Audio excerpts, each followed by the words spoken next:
많은 사람들이 속절없이 당하는 그런 경우를 방인도 예외가 될 수 없습니다. 자, 신앙생활이나 인생의 과정, 그것은 어떻게 유혹과 함정을 잘 극복하고 건강한 모습으로 세워져 가는가, 이것이 신앙생활입니다. 신앙생활은 퇴보가 아니라 진보입니다.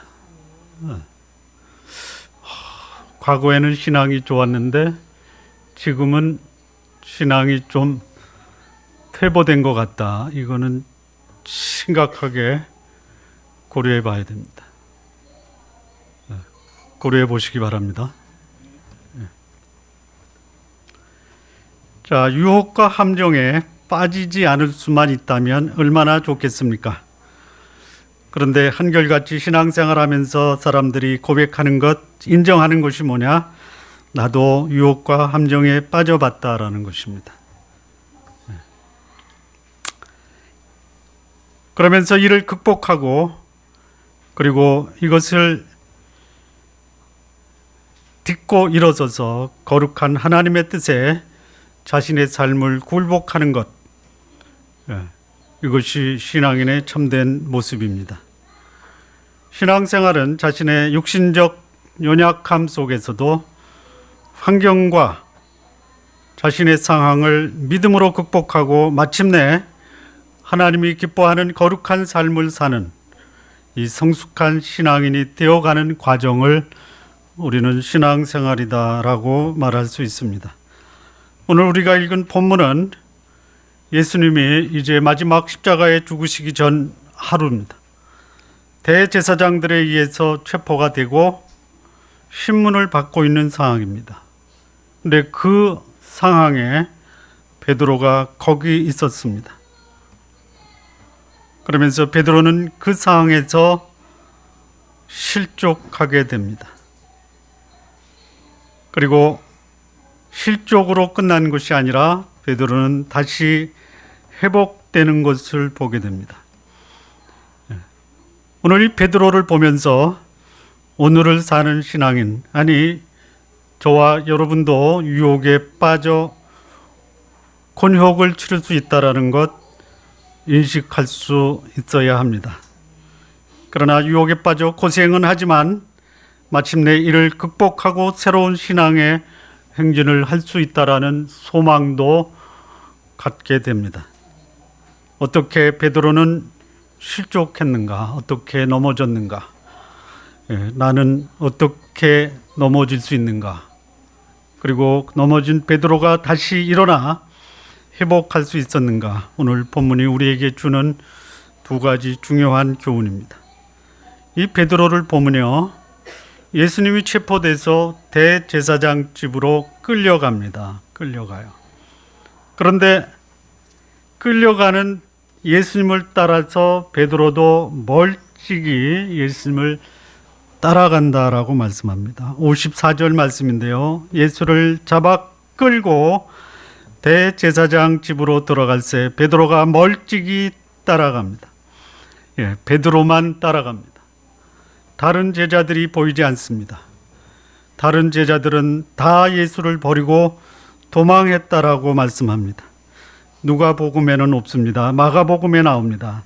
마가복음 14장 50절에 제자들이 다 예수를 버리고 도망하니라 이렇게 말씀합니다.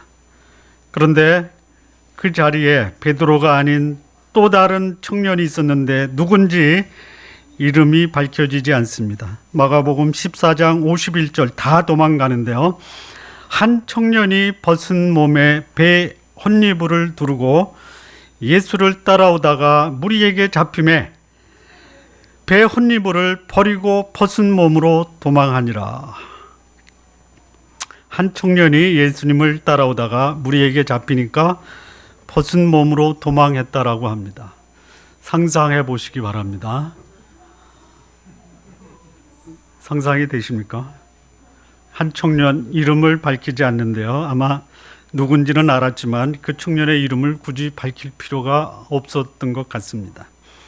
예수님을 따라가는데 혹시 만에 안에 잡힐 수도 있으니 잡히면 도망가야 되는데 어떻게 하면 효과적으로 도망갈까? 배 혼입을만 거치고 따라가다가 잡히면 그거 벗어버리고 도망가자. 그러면 벗은 몸으로 도망가는 나를 누가 쫓아오겠느냐. 이렇게 제가 생각을 한 겁니다.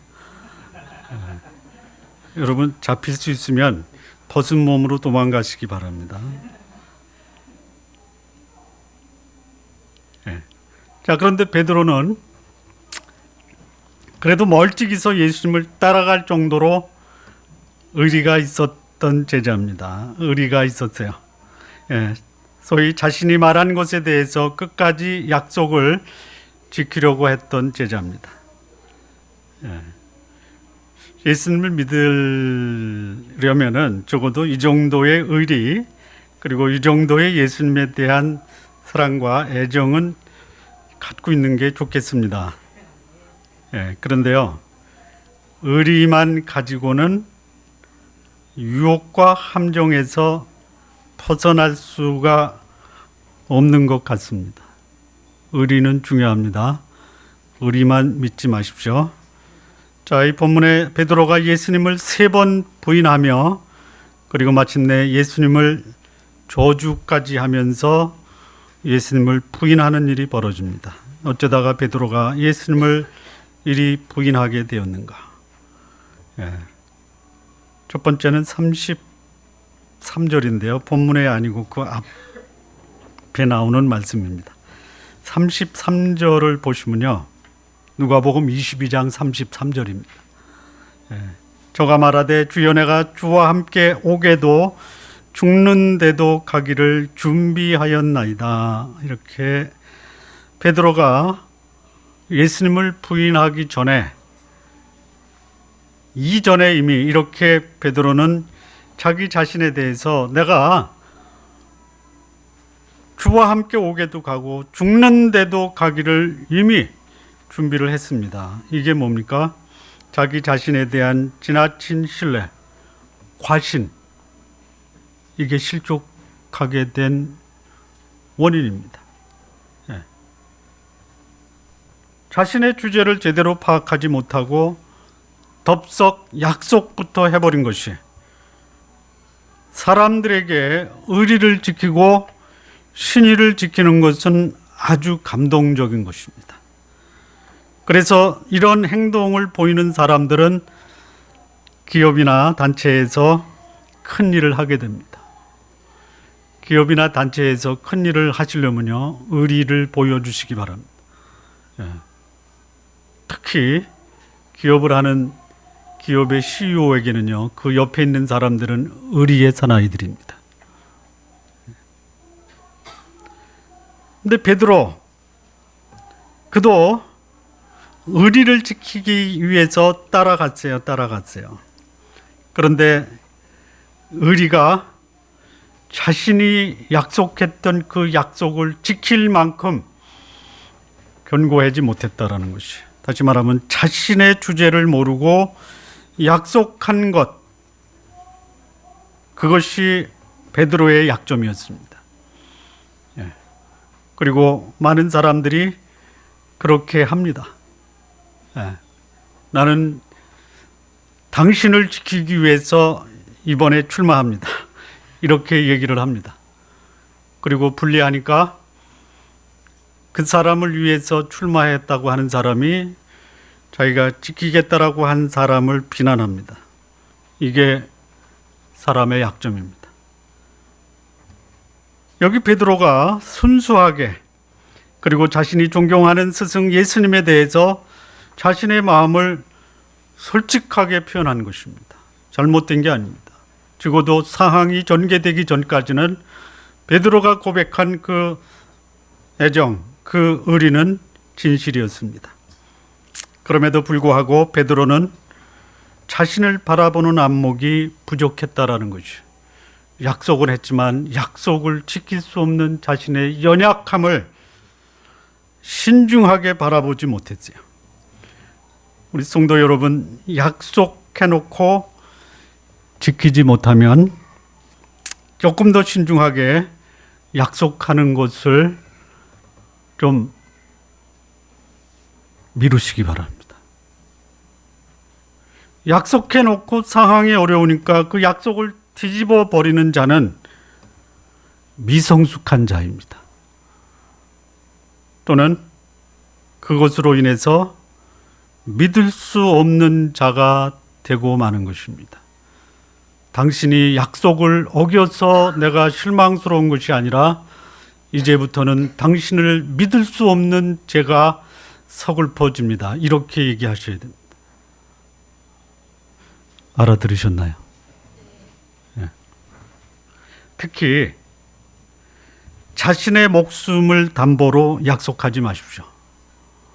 여기 베드로 내가 죽을지라도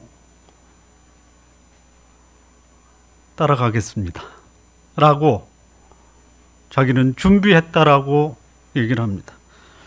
여러분, 특히 목숨을 담보로 약속하지 마십시오. 목숨이 몇 개 됩니까? 하나입니다. 하나. 예, 목숨을 담보로 약속하지 마십시오. 특히 사람들에게요. 하나님한테는 하시기 바랍니다. 하나님이 주셨으니까. 예.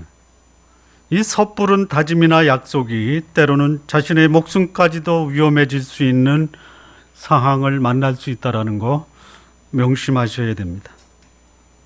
자, 이 베드로 예수님을 향한 사랑과 헌신 약속했어요. 적어도 약속할 때는 진심일지를 몰라도 그런데 자신을 제대로 파악하지 못한, 지혜롭지 못하고 신중하지 못한 약속이었습니다. 약속한 것, 자신의 헌신을 보여주는 좋은 기회가 됩니다. 그런데 그 헌신의 다짐이 오히려 자신의 인격적 가치를 손상시키고 자신을 실족해 할 것을 알았더라면 좀 더 신중을 기해야 했습니다. 베드로가 왜 실족했나요? 자신을 지나치게 신뢰했다라는 것이에요. 여러분 믿을만 하세요? 여러분 자신이 믿을만 하십니까? 예? 아니에요?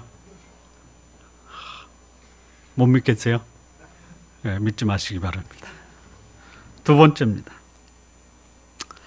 56절 말씀을 보면요, 한 비자가 베드로의 불빛을 향하여 앉은 것을 보고 주목하여 가로되 이 사람도 그와 함께 있었느니라 하니. 예, 한 비자요. 비자는 뭐냐면요, 어린 여자아이를 비자라고 합니다. 예. 이 어린 여자아이가 당신도 그 사람과 함께 있었다 이렇게 지적을 하니까 베드로가 부인하여 가로되 나는 그 사람을 알지 못한다 이렇게 얘기합니다. 이게 무슨 말이에요? 여러분, 이 마음속에 이 사람을 향한 피해의식, 여기에 사로잡히면요 자기 자신 감당 못하는 거예요. 예.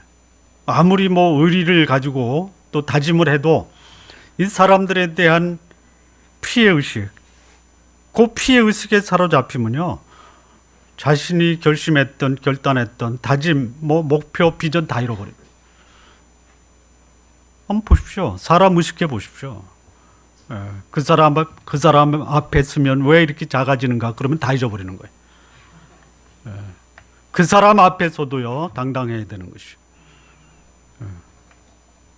자, 베드로 예수님을 따라가서 대제사장 집들에서 앉아 불을 쬐고 있어요.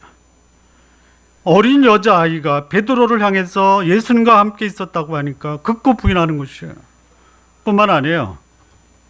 다른 두 사람도 이제 처음에는 어린 여자아이가 그냥 마음속에 불안이 그냥 막 엄습하는 거예요. 그러다가 다른 남자가 얘기하니까 거기 앞에서는 더 기겁을 하는 거예요. 아니라 이거예요. 세 번째 사람이 얘기하니까 거기서는 저주까지 합니다. 저주. 예. 맹세도 하고요. 물론 누가복음에 저주했다, 맹세했다라는 말은 안 나옵니다. 마가복음 17장 71절에 보면 베드로가 저주하며 맹세하되 나는 너희의 말하는 이 사람을 알지 못한다 이렇게 얘기합니다. 예. 베드로가 이렇게 사람들 앞에서 예수님을 저주하고 맹세하면서 부인했던 것은 뭐예요? 사람을 두려워한 것이에요. 사람을 두려워한 거예요. 자기도 잡혀서 예수님처럼 죽지는 않을까. 예. 목숨을 부지하기 위해서 사람들을 지나치게 의식하는 사람, 실족하는 것이에요. 예. 사람을 의식하는 사람, 자기에게 주어진 사명, 비전, 하나님의 뜻보다는 사람들이 나를 어떻게 보는가에 더욱 신경을 쓰는 것을 사람을 의식하다라고 말하는 것이에요. 예. 베드로는 사람들에 대한 피해의식에 사로잡혀 있었습니다. 나를 향한 하나님의 뜻이 무엇인가 보다는 사람들이 나를 어떻게 생각하는가에 더욱 민감한 것이에요. 여러분, 하나님 앞에서 사시기 바랍니다. 여러분, 사람들은요, 표면적으로 그리고 자기 관점에서 이해관계를 계산하고 나를 봅니다. 사람들이 여러분을 그 사람에게 도움이 안 되면은요, 여러분 그 사람에게 긍정적인 평가 받을 거 기대하지 마십시오. 기대하지 마십시오. 그런데요, 사람들이 나를 비난하고 정죄하고 부정적으로 봐도 내가 하는 행동이 하나님 앞에서 하나님의 뜻을 실현하는 것이냐, 여기에 여러분의 관심에 초점을 두시기 바랍니다. 사람들은요, 나를 향한 하나님의 뜻인가 보다는 사람들이 나를 어떻게 보는가에 훨씬 더 민감하게 반응하고 있어요. 사람들을 의식하는 자는요, 자신에게 불리한 상황이 전개되면 얼마든지 사람들 앞에서 자신이 믿었던 진리를 뒤집을 수가 있어요. 저 사람이 나한테 도움이 되겠다, 그럼 붙어요? 하루도 못 가서 뒤집어 버릴 수가 있어요. 여러분은 약속을 뒤집는 사람 뽑지 마십시오. 약속을 뒤집은 그 당에 속한 사람도 뽑지 마십시오. 저는 원리만 얘기하는 겁니다. 진리를 모르거나 진리에 대한 결단이 없다기보다는 그 진리에 대한 결단과 헌신이 자신의 신상에 위협을 주는 사람 앞에서 속수무책으로 무너져 버리고 마는 것이. 사람을 의식하는 사람, 진리보다 사람들의 평판이나 관심에, 평가에 관심이 있는 사람은 여기 나오는 베드로처럼 얼마든지 실족하고 함정에 빠져서 허우적거릴 수 있음을 기억하시기 바랍니다. 이것이 베드로가 실족하게 된 두 번째 원인. 사람을 의식하지 마십시오. 자, 세 번째입니다. 세 번째. 베드로는 왜 실족하고 말았는가? 56절에서 60절까지 보면요, 우리가 아까 봤던 것처럼 거기 이 베드로의 말을 빌리자면 저를 알지 못하노라, 나는 아니로다, 너 하는 말을 내가 도무지 모르겠다. 누구를 모른다라는 것이에요? 예수님이요. 예수님에 대한 자부심, 긍지, 그리고 3년 동안 자기를 가르쳐줬던 진리의 말씀에 대한 헌신을 전혀 찾아볼 수 없어요. 무슨 말이에요? 무슨 말입니까? 예수님께 대해서 그야말로 더 이상 신뢰할 수 없는 실망감 속에 빠져버린 것이에요. 여러분, 누군가에게 실망해 보세요. 어떻게 되겠어요? 믿었던 그 사람이 나를 실망시켰다. 이 세상의 통치자, 메시아, 그리스도로 오신 예수가 지금 대제사장에 잡혀 죽음을 앞두고 있다. 어떠겠어요? 그 앞에서 지금까지 주는 그리스도시요 살아계신 하나님의 아들입니다. 죽을지언정, 옥에 갈지언정 저는 그렇게 하지 않겠습니다라고 다짐했던 그 다짐이 속수무책으로 무너져 버리는 것이죠. 여쭤보겠습니다. 예수님으로 인해서 실족해 보신 적이 있습니까? 하나님 때문에 실망해 보신 적이 있어요? 없어요. 그 말을 어떻게 합니다? 실망하지 않았으면 그렇게 살면 안 되는 거 아니에요? 예? 하나님을 향해서, 예수 그리스도를 향해서 실망하지 않고 내 삶의 환경과 여건이 나를 실망시켜도 나는 절대로 하나님을 실망하지 않습니다 라고 하면은 그 환경을 어떻게 극복할 수 있어야 돼요? 다시 여쭤보겠습니다. 예수님으로 인해서 실망해 보신 적이 있으신가요? 사람은 실망시켜도 예수님은 실망시키지 않는다. 그래서 나를 실망시키는 그 사람도 나는 품고 살겠다. 이래야지 하나님께 대해서 예수님께 대해서 실망하지 않는 것이. 세상이 나를 거부하고 세상이 나를 실망시키고 세상이 나를 절망시켜도 하나님 예수 그리스도 그분은 나를 절망시키지 않는다. 그러면 저는 세상을 품고 살겠습니다. 요즘 제가 치매기가 조금 있거든요.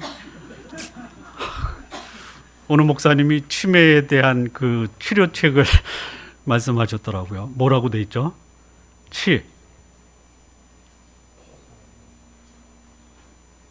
제가 카톡에 올렸는데 뭐라고 돼 있죠? 제가 잊어버렸어요. 치매기가 있어서.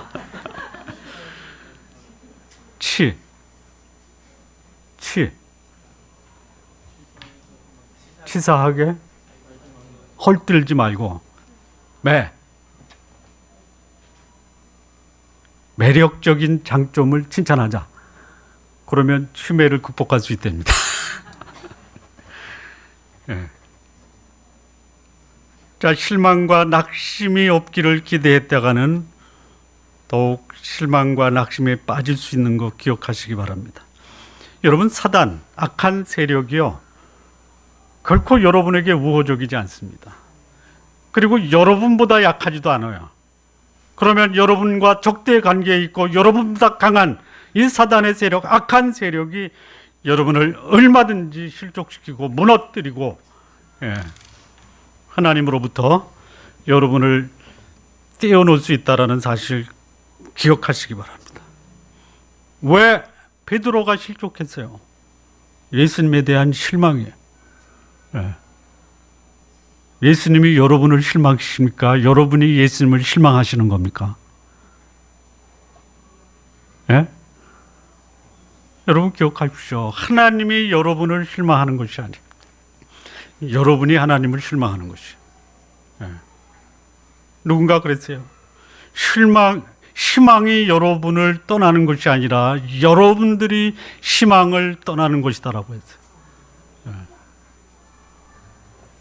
자, 이게 베드로의 실족의 원인입니다. 그런데 베드로가 이렇게 주저앉고 무너질 수만 없었다라는 것이, 연약하고 자신의 과신에 사로잡혀 무너졌던 베드로, 사람들에 대한 피해의식으로 별 볼 일 없는 어린 계집아이에게조차 꼬리를 내리고 예수님께 대한 실망으로 부인했던, 그리고 저주까지 했던 베드로가 어떻게 회복될 수 있었는가?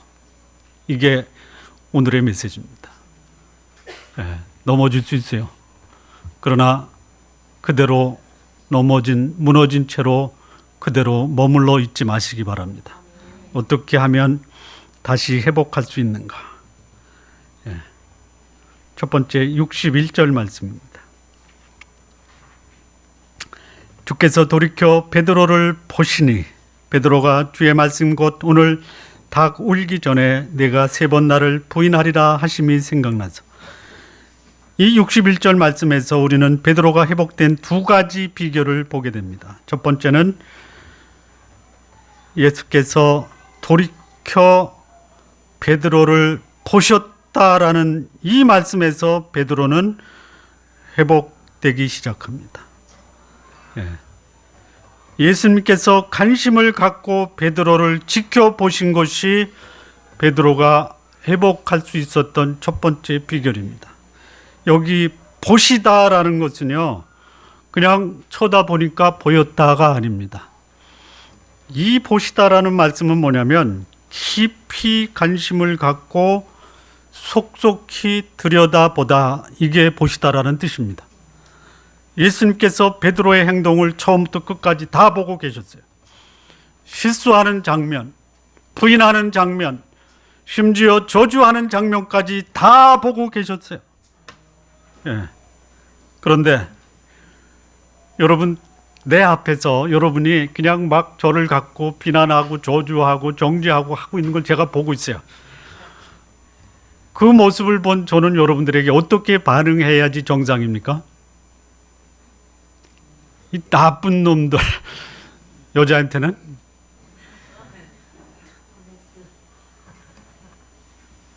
그게 정상이죠. 예수님이 베드로가 하는 행동을 일거수일투족 처음부터 끝까지 다 보셨어요. 예. 그리고 예수님이 어떻게 하셨어요? 나쁜 놈아 이렇게 하셨습니까? 약속도 못 지켜?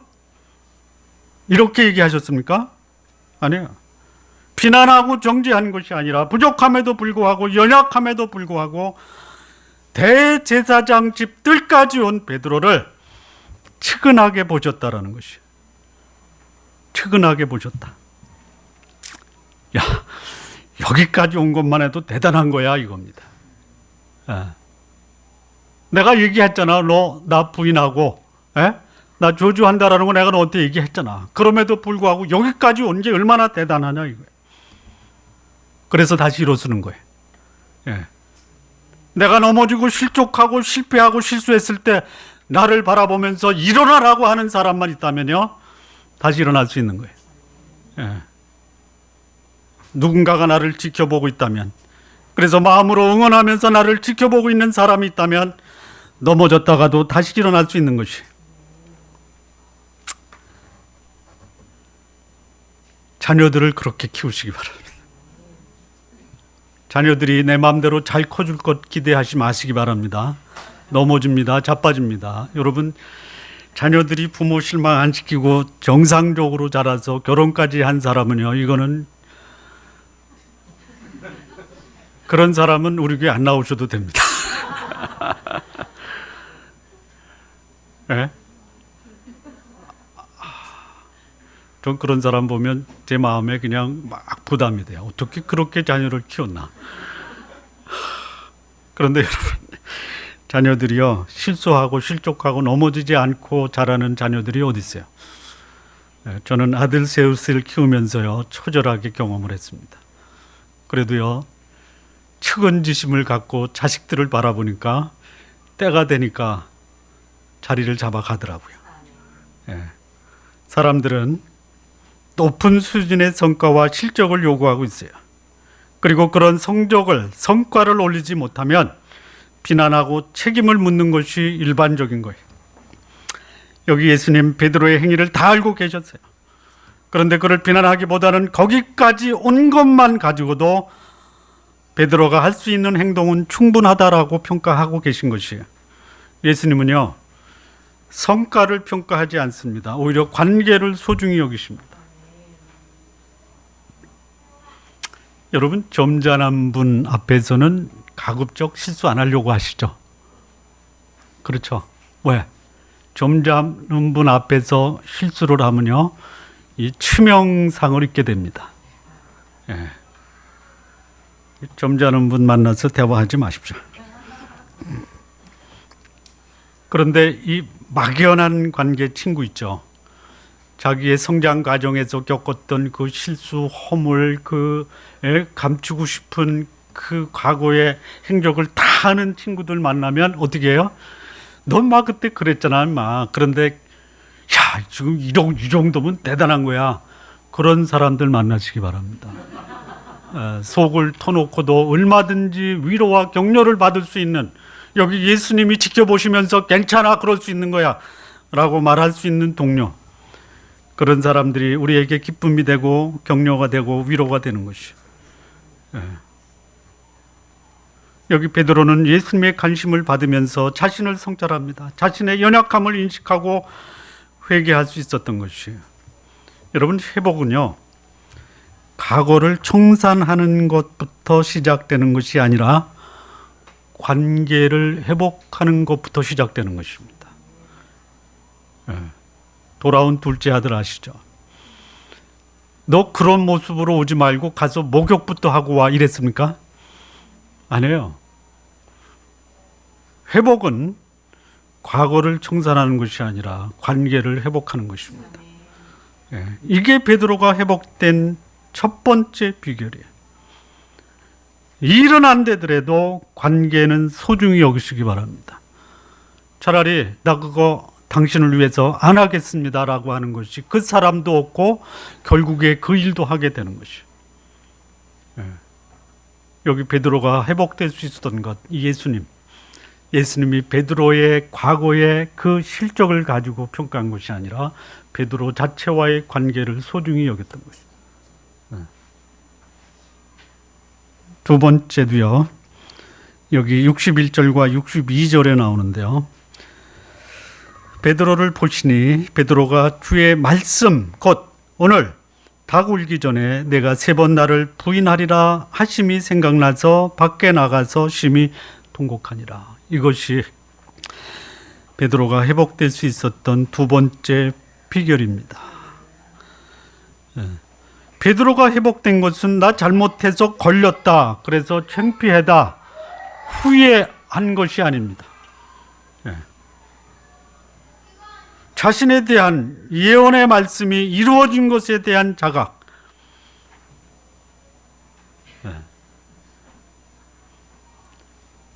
한 번 더 하겠습니다. 어른들이 중요합니까? 아이들이 중요합니까? 여러분, 제가 여러분들에게 소망을 둬야 됩니까? 아이들에게 소망을 둬야 됩니까? 저는 아이들에게 소망을 둡니다. 어디까지 했죠?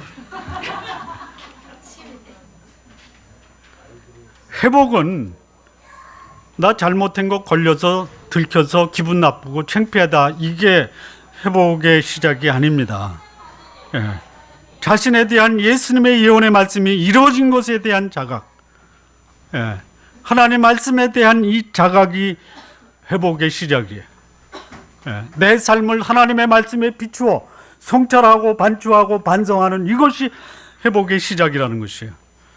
잘못된 것, 사람들에 들켜서 창피해서 우는 것, 이거 회복한 것으로 보기가 어렵습니다. 들켜서 미안하고 죄송하고 잘못을 비는 것, 이거 위기를 모면하려는 꼼수라고 하는 것이에요. 여러분, 잘못해서 창피해서 우는 거 한 번만 봐주십시오. 이거 봐주면 안 되는 거예요. 그거를 뭐라고 그래요? 꼼수라고 하는 거예요. 꼼수. 베드로는요, 주께서 말씀하신 곳에 비추어 자신의 삶을 그 말씀에 비추어 자각한 것이, 자신에게 불이익하기 때문에, 사람들에게 들켜서 창피하기 때문에 그렇게 회개한 것이 아닙니다.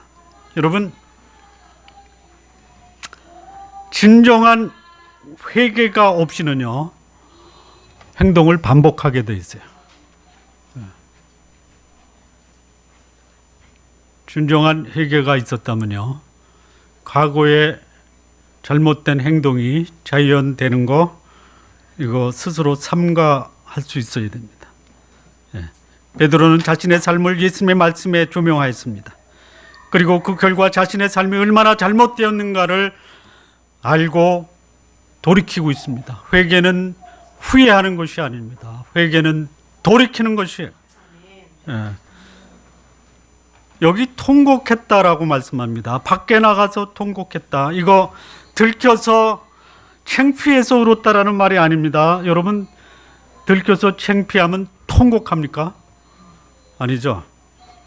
이거는 뭐냐, 사랑하는 사람이 불의의 사고로 죽었을 때 이런 일이 일어나서는 안 된다라는 차원의 처절한 통곡이에요. 베드로는 자신의 삶이, 자신의 예수님을 부인하고 저주했던 그 자신의 과거가 이거 대단히 잘못됐다라는 것이, 이래서는 안 된다라는 것이, 그래서 회개하는 것을 통곡으로 표시하고 있는 것입니다. 베드로가 회복될 수 있었던 것, 이거 이래서는 안 된다 라고 하나님 말씀에 근거해서 자신의 잘못된 것을 처절하게 자각했기 때문에 그는 다시 일어설 수가 있었던 것이에요. 세 번째입니다. 베드로가 다시 회복될 수 있었던 비결은 무엇인가? 본문 말씀 이전에 나오는 말씀인데요, 22장 32절 말씀이에요. 그러나 내가 너를 위하여 내 믿음이 떨어지지 않기를 기도하였노니 너는 돌이킨 후에 내 형제를 굳게 하라. 이거 베드로가 실족하기 전에 예수님이 베드로를 향해서 권면하신 말씀입니다. 베드로가 사단에 의해서 밀가부르듯 노리개 취급을 당할 때 거기에 노라나 베드로가 예수님을 3번 부인할 것을 예언하세요. 아셨습니다. 베드로가 3번 부인할 것을 아셨어요. 그런데 예수님이 베드로에게 권면하세요. 실족했다고 주저앉아 무너지지 말고 다시 일어나 원위치로 돌아가 내 형제를 굳게 하라, 이렇게 말씀하시는 것이에요. 실족할 수 있어요. 여러분, 실족할 때요, 무너지지 마시기 바랍니다. 주저앉지 마시기 바랍니다. 얼마든지 실족할 수 있어요. 예수님도 아셨어요. 네. 그런데 예수님이 베드로를 향해서 그런 일이 일어난다 하더라도 그대로 주저하지 않고 다시 일어서서 너에게 주신 사명, 곧 내 형제를 굳게 하라, 이 말씀을 붙들라라고 말씀하는 것이에요. 이런 말 있잖아요. 남편은 속삭여도 자식들 때문에 산다. 그렇지 않습니까? 남편 속 안 새기시는 분도 있습니다. 대단한 분이십니다. 속새기는 남편을 얻느니 혼자 사는 게 복입니다. 아멘.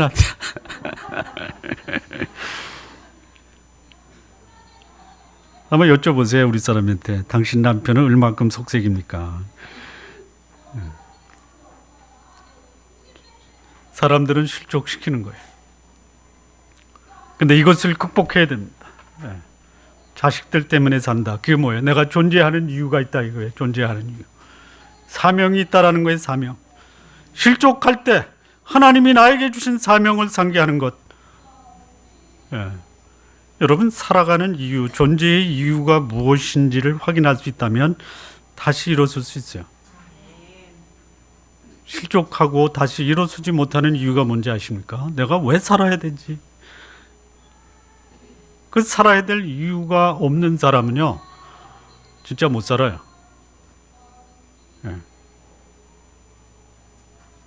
내가 존재하는 이유 때문에 다시 일어설 수 있어요. 일어서지 못하는 이유는 존재 이유가 없다든지 아니면 존재 이유를 다 망각하고 만 것이. 실족하셨습니까? 여러분들에게 주신, 하나님이 여러분들에게 주신 사명이 무엇인지를 다시 한번 굳게 잡아보시기 바랍니다. 마무리 짓겠습니다. 마무리. 누구나 실족할 수 있어요. 실족하게 하는 일이 없을 수가 없습니다. 그러면요, 나도 나를 실족시키는 나 자신 너무 신뢰하지 마십시오. 사람 의식해서 피해의식 가운데 넘어질 수 있다는 것 자각하시기 바랍니다. 사람 의식하지 마십시오. 그리고 나의 신앙의 대상이 하나님, 전능하신 하나님이라면 그 하나님이 나를 잠시 내가 이해할 수 없는 이유로 실망시키더라도 실망하지 마십시오. 베드로가 이 실족을 짓고 다시 일어섭니다. 하나님, 그 예수 그리스도의 눈에서 자신을 향한 이 긍휼의 모습을 그는 보았어요. 오늘 하나님은 우리를 향해서 여전히 우리를 긍휼히 여기십니다. 그리고 하나님은 우리에게 잘못되고 실족하고 넘어질 때 우리에게 말씀으로 권면하십니다. 다시 일어서라고. 그리고 우리에게 여전히 살아야 될 이유가 있다는 거 보여주십니다. 그 사명 다시 한번 확인하시기 바랍니다. 우리 좋은나무 교회 성도 여러분, 내가 너무 연약하다라고 너무 실망하지 마시기 바랍니다. 다 그렇습니다. 나만 그런 것이 아니에요. 주께서 내가 실족하더라도 긍휼히 여기시며 지켜보시고 계세요. 그리고 다시 회복시켜 주십니다. 나를 향해서 그분은 다시 한번 사명을 일깨워 주십니다. 나를 향한 하나님의 뜻을 발견하고 거기에 여러분의 삶을 들이시기를 진심으로 바랍니다. 기도하시겠습니다. 살아계신 하나님 아버지, 감사합니다. 실족하고 넘어지고 무너질 수 있는 우리 자신을 주께서 긍휼한 눈으로 바라보시고 말씀을 통해서 우리의 삶을 성찰하게 하시며 여전히 우리를 쓸모있는 존재로 다시 회복시키셔서 주의 거룩한 일을 이루게 하시는 것, 주 앞에 감사하며 우리의 삶을 다시 한번 새롭게 일어나 주의 뜻을 이루어가는 삶 살아가는 모든 성도들 되게 하여 주옵소서. 예수님의 이름으로 기도합니다. 아멘.